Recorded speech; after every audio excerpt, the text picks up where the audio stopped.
In this video, we will learn how to grow vegetables in small containers. There are many vegetables that produce a great harvest and do not require a lot of growing space. Growing your own food isn't complicated. Starting a garden can be simple if you choose the right crops.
After every harvest, add compost in a small amount to boost new growth, and in few days leaves will be ready for the second harvest.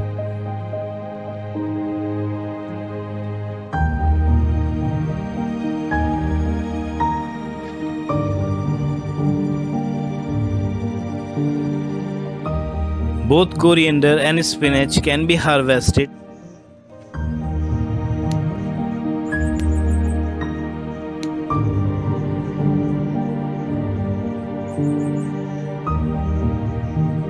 Garlic is grown by planting the cloves. Separate out cloves from a fresh garlic head. Each clove will sprout into a garlic plant. Always use plump and big cloves for better outcomes. Point the tips upward and plant the cloves about 2 inches deep. 4 to 5 cloves can be easily planted in this spot. Keep proper gap between two cloves.